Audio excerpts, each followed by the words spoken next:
Saudaraku yang terkasih dalam Tuhan, kemarin saya mengajak kita bersama-sama merenungkan firman Tuhan bagaimana hidup yang produktif. Kita bisa berbuah lebat, karena itu keinginan hati daripada Allah. Bapa di surga menginginkan bahwa pengorbanan Yesus Kristus anaknya memampukan kita menghasilkan buah-buah yang lebat. Karena itu Yesus berkata, tinggallah di dalam aku dan aku di dalam kamu, maka engkau berbuah banyak. Nah, pertanyaan dan pergumulan kita adalah bagaimana berbuah banyak? Kalau itu ada keinginan Tuhan, kenapa orang-orang yang sudah percaya ada yang begitu sulit dalam kehidupannya untuk berbuah seperti pohon yang benar-benar layu kehidupannya, tidak ada semangat, tidak produktif. Hidup mereka seperti parasit di dunia. Mereka hidupnya hanya seperti satu pribadi yang ada boleh, gak ada juga gak masalah. Nah, ada banyak hidup orang-orang percaya yang disebut orang percaya duniawi, orang Kristen yang duniawi, yang dimana disiplin-disiplin rohani gak pernah terjadi dalam hidup mereka. Nah, ketika saya mempelajari hal ini, bagaimana seri khotbah yang akan kita renungkan bersama-sama, sebuah pohon yang berbuah lebat, maka saya mengantar kita untuk memulai dari dasar yang paling bawah. Beresin akarnya. Setelah beresin akar, kita beresin semak durinya. Setelah beresin semak duri, kita menuju ke pohonnya, yaitu harus dipangkas. Ada yang harus dipangkas. Nah, hari ini saya tidak masuk yang semak duri dulu, tapi yang tidak kelihatan, yaitu akar. Saudaraku yang terkasih dalam Tuhan, ketika bicara akar, saya berbicara tentang iman. Ya, saudara, iman itu nggak kelihatan, perbuatan kelihatan. Bangunan seperti sebuah bangunan, fondasi nggak kelihatan, bangunannya kelihatan. Seperti sebuah tanaman dengan bunga yang cantik, dengan buah yang banyak kalau ada tanaman yang berbuah, tetapi akarnya nggak kelihatan. Namun buah yang banyak ditentukan oleh akar. Bunga yang indah ditentukan oleh akar. Bangunan yang megah ditentukan oleh fondasi. Dan hidup yang bisa menghasilkan buah ditentukan oleh iman yang ada. Ada orang bisa berbuat baik, tetapi belum tentu mereka punya iman di dalam Kristus. Kita harus menghasilkan perbuatan. Kita harus memberikan perilaku. Yakobus berkata, tunjukkan imanmu, aku tunjukkan perbuatanku. Artinya iman gak kelihatan, perbuatan kelihatan. Tetapi bukan berarti orang yang bisa menunjukkan perbuatan pasti beriman. Jangan dibalikkan. Orang yang beriman harus menunjukkan perbuatan. Sama seperti anak muda yang saling mencintai. Ya, seperti keluarga, suami istri yang saling mengasihi. Mengasihi, dia harus tunjukkan dengan perbuatannya. Tetapi ketika bicara tentang mengasihi, itu bagaimana sebenarnya tidak berarti dengan memberi berarti mengasihi, bukan. Tapi kalau mengasihi pasti memberi. Pasangan yang mengasihi pasti memberi. Ya, tetapi memberi belum tentu mengasihi. Nah, Kristus mengasihi kita. Nah, dari mana kita tahu Kristus mengasihi kita? Dia memberikan nyawanya bagi saudara saya. Itu yang terjadi. Nah, saudaraku yang terkasihan Tuhan, maka hari ini saya mengajak kita memperhatikan yang tidak kelihatan, bukan yang kelihatan. Ya, ketika bicara tentang berakar dalam Kristus, saya ambil dari firman Tuhan. Yeremia pasal 17 ayat 7 dan 8. Ingat, pohon kehidupan kita dilukiskan, pohon kerohanian kita ya dilukiskan seperti ini. Diberkatilah orang yang mengandalkan Tuhan, yang menaruh harapannya pada Tuhan. Ia akan seperti pohon yang ditanam di tepi air, yang merambatkan akar-akarnya ke tepi batang air, dan yang tidak mengalami datangnya panas terik, yang daunnya tetap rumput hijau yang tidak khawatir dalam tahun kering dan yang tidak berhenti menghasilkan buah. Saudara, bagaimana Yeremia mengungkapkan hidup seseorang yang berakar di dalam Tuhan? Maaf ya, host bisa bantu saya ambilkan ini colokan ya, baterainya nih.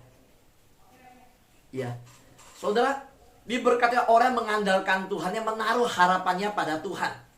Nah, ini bicara tentang satu hidup yang benar-benar seperti pohon yang bergantung pada akar yang menuju kepada air. Jadi akar itu hanya pengantar nutrisi, pengantar air itu untuk masuk ke dalam tubuh. Nah, saudaraku yang terkasih di dalam Tuhan, pada saat akar itu bisa menghisap air, betul dia tidak boleh membanggakan diri bahwa dia yang mendapatkan dengan kekuatannya mendapatkan air.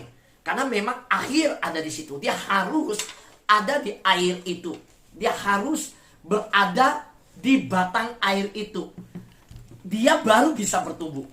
Tetapi pada dirinya sendiri dia harus punya akar yang turun ke dalam air. Yang akar itu sampai kepada air itu. Nah, karena itu Yeremia melukiskan seseorang yang mengandalkan Tuhan, menaruh harapannya pada Tuhan, itu seperti pohon. Dan orang demikian diberkati. Diberkatilah. Ya, kata diberkati ini sama dengan kata yang bolak-balik dipakai dengan kata berbahagia. Di Perjanjian Baru Yesus berkata, berbahagialah orang yang lapar dan haus. Berbahagialah orang yang aneh, berbahagialah. Nah, kalau di kata ini Yeremia, diberkatilah. Jadi kata diberkati dan berbahagia itu sama maknanya di dalam akar katanya. Nah, sekarang saya mengajak kita menjadi orang yang produktif, menjadi pribadi yang produktif. Sahabat-sahabat, doa di tempat ini adalah pribadi yang berbuah lebat. Nah, apa rahasia berbuah lebat? Harus memiliki akar yang dalam sampai kepada air. Di dalam tema firman Tuhan, kita ambil dari ayat firman Tuhan dan kalimatnya adalah berakar dalam Kristus. Yesus berkata, akulah air hidup. Dia berkata kepada perempuan di Samaria, engkau nimba air buat minum? Maukah engkau air hidup? Wanita itu kaget. Aku udah punya 5 suami. Yesus berkata, engkau udah punya. Yesus bongkar semua. Tapi engkau nggak puas. Dan ini bicara tentang apapun yang dikejar oleh manusia di dunia. Baik kedudukan, karir, harta. Yesus sudah bongkar ketika dalam percakapan dengan perempuan Samaria. Kamu gak akan puas. Kenapa? Yesus berkata, karena engkau belum punya aliran-aliran air hidup di dalam hatimu. Kalau engkau minum dari air yang aku berikan, engkau tidak akan pernah haus selama-lamanya. Di mana ada air di dunia yang orang minum tidak haus selamanya. Nah, di situ Yesus bukan bicara air jasmani. Yesus tidak bicara air duniawi. Yesus bicara tentang dirinya sendiri. Yesus akhirnya mengungkapkan, bukan hanya akulah jalan, akulah pintu, ya, tapi Yesus juga mengungkapkan di Yohanes, akulah air hidup. Maka orang Kristen adalah orang yang paling berbahagia di dunia. Mengapa? Karena sebenarnya orang-orang percaya Yesus, ketika mereka percaya pada Tuhan Yesus, mereka menerima Yesus sebagai Tuhan Juru Selamat, di dalam hidupnya mengalir aliran-aliran air kehidupan. Dia tidak akan haus. Nah, karena itulah Yeremia di sini dalam pengungkapannya kita harus mengerti yang disebut akar itu seperti pohon yang ditanam di tepi aliran air. yang merambat akar-akarnya ke tepi batang air. Nah, air ini bicara tentang kita berakar di dalam Kristus. Ayo cek kerohanian kita. Cek up rohani. Apakah selama ini kita berakar di dalam Kristus? Aduh Pak Pendeta Fu, jangankan bilang berakar, akarnya aja nggak ada. Nah itu susah. Sebagai orang Kristen nggak punya akar rohani, nggak bisa. Pohon yang kelihatan indah, tapi akarnya tidak sampai jauh ke dalam, datang angin, datang topan, roboh. Nah kita lihat di Jakarta, kalau angin topan besar, berita masuk, oh di Sudirman ada pohon tumbang, di Jakarta Selatan pohon tumbang. Kenapa? Akarnya nggak dalam. Ohnya kelihatan gede, besar. Nah jangan heran banyak anak Tuhan, orang Kristen yang pelayanan dengan sibuk, yang pelayanan pada masa sebelum pandemi begitu luar biasa. Tiba-tiba ketika dilanda krisis dalam keluarganya, dalam ekonomi, dalam hal ketika ada pergumulan kesehatan ini, langsung tumbang. Kok Tuhan izinkannya? Kan saya rajin melayani, kan saya mengasihi Tuhan. Kenapa Tuhan izinkan ujian ini terjadi? Nah, lalu disitulah kita melihat bagaimana akarnya sebenarnya tidak dalam. Nah, Yeremia mengungkapkan dari bagian ini, saya mengajak kita bersama-sama miliki akar yang kuat. Miliki beberapa akar yang dalam. Sebagai orang Kristen, kita punya akar yang tancap dalam sampai kepada batu karang itu. Yesus berkata, akulah batu karang itu yang teguh. Ya, engkau bangun rumahmu di atas pasir atau di atas batu karang. Yang bangun di atas pasir, rumahnya cepat selesai dan kelihatan. Di atas batu karang, rumahnya belum selesai. Oh, dia udah nikmat-nikmat. Wah, udah senang tinggal dalam rumah. Tapi ketika datang angin badai dan topan, rumah yang di atas batu karang itu tetap kuat. Yang di atas pasir langsung roboh. Maka ketika berbicara tentang seri yang kedua ini, saya mau mengajarkan bagaimana bisa hidup yang berbuah lebat. Kita harus berakar dalam Kristus. Saudara, kita membutuhkan akar untuk menghasilkan buah yang bertahan sepanjang musim. Hidup kita kadang mengalami musim panas, musim kering terjadi. Ada banyak musim kehidupan yang harus kita lalui. Ada orang yang gak kuat ketika musim panas dan musim kering. Sebentar saja layu, tidak kuat. Saudara, sahabat-sahabat doa. Hidup saudara dan hidup saya satu saat mungkin mengalami musim kering dan musim panas. Tetapi kalau akar rohani kita sampai kepada Kristus, kepada air kehidupan itu, sekalipun musim kering dan musim panas, kita tidak akan layu. Kita akan tetap menghasilkan buah. Kita akan tetap daunnya hijau dan tidak akan layu. Kita membutuhkan akar untuk menghasilkan buah yang bertahan sepanjang musim. Mau buah yang sepanjang musim tetap ada, mau tetap daunnya hijau, kita butuh akar. Ya, miliki akar dalam Kristus. Amsal 12 ayat 3b berkata, akar orang benar tidak akan goncang. Bagaimana kehidupan kita? Sebagai orang benar, firman Tuhan sudah mengatakan, kalau kita hidup benar di hadapan Tuhan, bukan seperti orang fasik. Kita sungguh-sungguh hidup benar. Orang benar, akarnya akan benar-benar dalam. Akar orang benar tidak akan goncang. Dia akan nempel, dia akan lengket, dia akan sungguh-sungguh sampai kepada batang air kehidupan hidup Kristus. Sehingga dia sanggup berkata, tidak ada yang bisa memisahkan aku dari kasih Kristus. Itulah akar orang benar. Tidak akan tergoncangkan oleh musim kehidupan apapun juga. Setelah kita harus memiliki akar yang dalam bila ingin menghasilkan buah. Itu tidak bisa ditawar. Tidak bisa ditawar. Kita harus punya akar yang dalam kalau ingin menghasilkan buah. Firman Tuhan di dalam Mazmur pasal 1 ayat 2 dan 3 berkata hal yang sama seperti Yeremia tadi. Tetapi orang yang kesukaannya ialah Taurat Tuhan, dan yang merenungkan Taurat itu siang dan malam. Ia seperti pohon yang ditanam di tepi aliran air, yang menghasilkan buahnya pada musimnya, dan tidak layu daunnya. Apa saja yang diperbuatnya berhasil. Saudara, saya rindu sahabat doa disebut sebagai orang yang di dalam kehidupan saudara, siapa yang berkata, apa saja yang saya perbuat berhasil? Saya rindu itu. Lambaikan tangan. Siapa yang rindu? Apa saja yang saudara perbuat berhasil? Amin. Puji Tuhan. Kalau saudara rindu demikian, saudara tahu rahasianya apa? Rahasianya ini. Yang kesukaannya ialah Taurat Tuhan.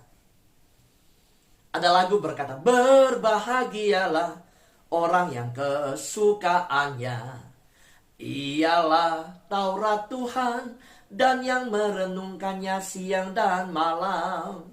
Ia seperti pohon yang ditanam di tepi aliran air, yang menghasilkan buahnya pada musimnya, dan yang tidak layu daunnya. Apa saja yang diperbuatnya pasti berhasil. Saudaraku yang terkasih dalam Tuhan, orang yang mengalami apa yang diperbuatnya, apapun yang dijumpai oleh tangannya untuk dikerjakan, mendatangkan keberhasilan bagi hidupnya, adalah orang yang kesukaannya ialah Taurat Tuhan. Firman Tuhan berkata bahwa orang itu merenungkan siang dan malam firman Tuhan, maka ia akan seperti pohon yang ditanam di tepi aliran air, menghasilkan buah.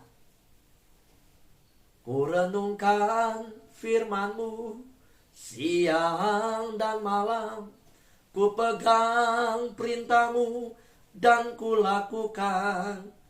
Engkau tahu ya Tuhan tujuan hidupku. Saudara, ku renungkan firman-Mu siang dan malam. Bagaimanakah menjadi orang Kristen yang produktif? Menjadi anak Tuhan yang menyenangkan hati Bapa ketika kita berbuah banyak. Tapi untuk berbuah banyak, engkau harus berakar di dalam Kristus. Karena Kristuslah yang berkata bahwa dialah air hidup. Barang siapa yang di dalam dia dan dia di dalam anaknya, orang itu berbuah banyak. Seperti kapas yang dijatuhkan ke air. Apakah air yang masuk ke kapas atau kapas masuk ke air? Kita bingung. Bagaimana saya di dalam Kristus, Kristus di dalam saya? Siapa yang duluan di dalam siapa? Maka kalau kita jatuhkan kapas ke dalam air, maka air masuk ke kapas, kapas juga masuk ke air. Itulah kita di dalam Kristus dan Kristus di dalam kita. Maka kita berbuah banyak. Nah, saudara harus sungguh-sungguh hidup dalam firman. Saya bersyukur setiap hari seperti hari ini, terus Tuhan tambahkan jiwa-jiwa yang rindu haus akan firman Tuhan. Saudara lihat, orang yang tidak berakar di dalam firman, ya, Yesus berkata, di dalam dia engkau berbuah banyak. Lalu Yohanes melukiskan siapa pribadi Yesus. Pada mulanya adalah firman. Firman itu bersama-sama dengan Allah. Dan firman itu ia Allah. Firman itu telah datang ke dalam dunia dan menjelma menjadi manusia. Siapa firman? Yesus. Jadi orang yang kesukanya ialah Taurat Tuhan, berarti hidup sehari-hari yang dia jalani ada sebuah hidup yang di dalam Yesus. Dia menyukai akan pribadi Yesus. Dia sungguh-sungguh merenungkan akan pribadi Yesus. Dan bagaimana kita tahu pribadi Yesus, menyukai pribadi Yesus? Kalau saudara nggak baca firman aja nggak seneng, hafal firman nggak seneng, dengar khotbah nggak seneng, bagaimana bisa? Iman timbul dari pendengaran, pendengaran akan firman Tuhan. Maka tidak ada orang Kristen yang pohon kehidupannya kuat kalau tidak baca firman. Tidak ada orang Kristen yang bisa berkata, aku kuat, kalau pohon kehidupan rohaninya tidak mau tertancap kepada firman Tuhan, tidak baca firman Tuhan, tidak mau dengar firman Tuhan, tidak mau merenungkan firman Tuhan. Tidak bisa. Maka sahabat doa adalah satu kelompok komunitas yang kuat tertancap pada Kristus. Saudara, sahabat doa bukan komunitas yang main-main. Sahabat doa adalah komunitas yang kuat. Soal kita tidak peduli seberapapun jumlah, karena jumlah ditambahkan Tuhan.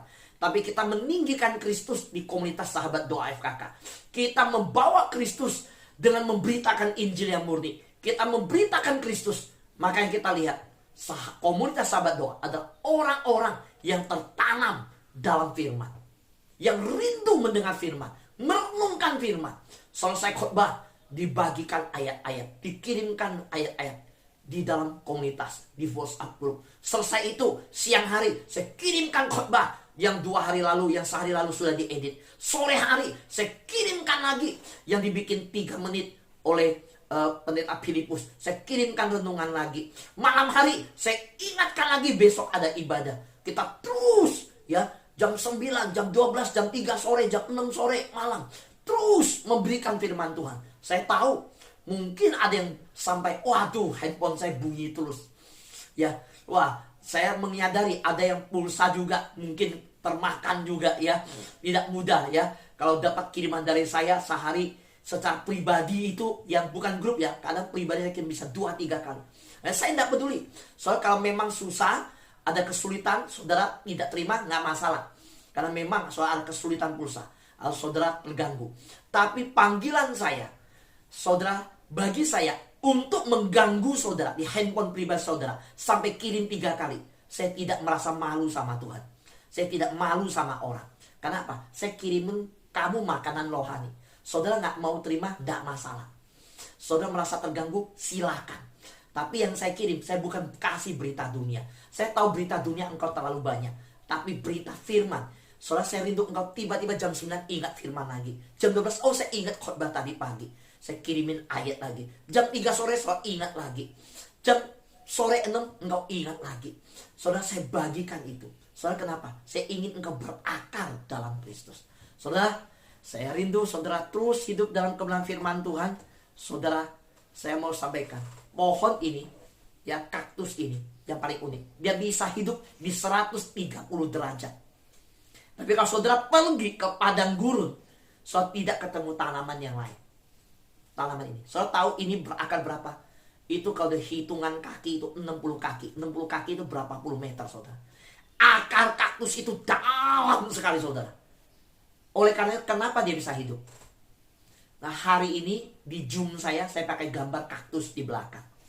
Saudara, saya pilih gambar itu, saya pikirkan baik-baik, latar belakang saya pikirkan baik, supaya saudara punya bayangan. Saudara ingat benar-benar kaktus.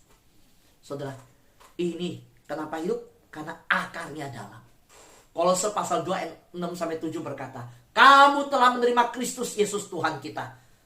Saudara, sudah. Sahabat doa adalah orang-orang yang sudah percaya.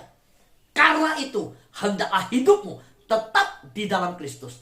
Hendaklah kamu berakar dalam Kristus dan dibangun di dalam Kristus. Hendaklah kamu bertumbuh teguh dalam iman yang telah diajarkan kepadamu. Dan hendaklah hatimu melimpah dengan syukur. Sahabat doa yang terkasih di dalam Tuhan. Ada anak Tuhan suatu hari melayani pelepasan untuk orang yang mengalami kuasa gelap. Saudara, sayang sekali, waktu melayani orang yang kuasa gelap, dia datang, orang itu tiba-tiba lompat ke atas lemari. Dia kaget dan muncul di hati pikirannya, wih, hebat bener. Waktu dia berkata itu hebat, imannya loyo. Saudara, waktu dia doakan orang itu, iblis gak keluar, roh yang merasukin gak keluar. Dia bilang, Pak Fu, ini kenapa? Lalu kita ngobrol, kok Pak Fu datang doakan? Waktu itu kejadian di Cempaka Putih. Saya tinggal di Kelapa Gading, di Kelapa Lilin, belum menikah. Soal saya ditelepon, ayo kita berdoa. Saudara, diajaklah berdoa. Soal itu matanya merah. Itu 4 laki-laki tanggap gak bisa. Bahkan waktu datang, dia lompat ke atas lemari. Sayang, mulutnya ternyata bukan di hati. Mulutnya, wis. Waktu dia bilang, wis, hatinya hebat bener. Langsung lemah. Saudara, saat itu saya langsung berkata, ayo kita berdoa. Di dalam nama Yesus, ditenggin kuasanya, langsung lemas. Langsung saudara sadar. Saudara, kenapa? Karena di dalam nama Yesus ada kuasa. Lalu kenapa kita menghadapi dengan berani? Karena bukan kuat. Waktu kita datang, iblis yang merasuk dia bisa melihat saya, tapi saya gak bisa lihat dia. Tetapi saya gak bisa lihat dia, dia bisa lihat saya. Kita gak usah takut, karena dia juga bisa melihat satu hal yang kita gak lihat. Roh Kudus yang di dalam kita, malaikat Tuhan yang beserta kita. Jadi saudara jangan terpukau dengan performansnya, dengan penampilannya bisa lompat, ditangkap 4 orang gak lepas. Jangan terkagum-kagum. Terkagum hanya pada Yesus. Kenapa? Karena waktu dia melakukan itu, saudara, dia sedang membuat kita ciut dan melihat dia hebat. Enggak. Yang tidak kelihatan mengikut kita lebih hebat dibanding dia. Saya gak bisa lihat kamu. Dalam hati saya sudah tetapkan, hei iblis, kamu merasuk, saya gak lihat kamu. Kamu bisa lihat saya. Soalnya saya mau tanya, bagaimana bisa melawan yang kita gak bisa lihat dia bisa lihat kita? Bisa menang? Gak bakal bisa menang. Tapi saudara jangan mengandalkan yang kelihatan. Jangan mengandalkan diri. Yeremia berkata, diberkatilah orang yang mengandalkan Tuhan. Andalkanlah Roh Kudus dan kuasa Tuhan yang tak kelihatan itu. Nah, kenapa bisa kita mengandalkan? Karena kita membaca firman, hidup dalam firman, kita berakar di dalam firman. Saudara, di dunia sekitar kita, salah satu hal pandemi ini, saya lihat iblis, ini saya mau ajarkan, iblis memakai hal ini untuk mengintimidasi kita. Iblis kadang saudara di sahabat doa, coba dengar, saudara akan malah, wah kalau saya kena gimana ya? Belum kena saudara udah nanya begitu, betul nggak? Dalam nama Yesus buang pikiran itu. Saudara, waktu aduh saya takut kena, kalau saya mati gimana kena? Jangan pernah berandai begitu. Iblis akan memakai yang tidak kelihatan virus ini. Saudara tolak dalam nama Yesus. Nah saudara bagaimana kuat menghadapinya? Saudara harus berakar dalam Kristus. Amin. Tuhan berkati kita.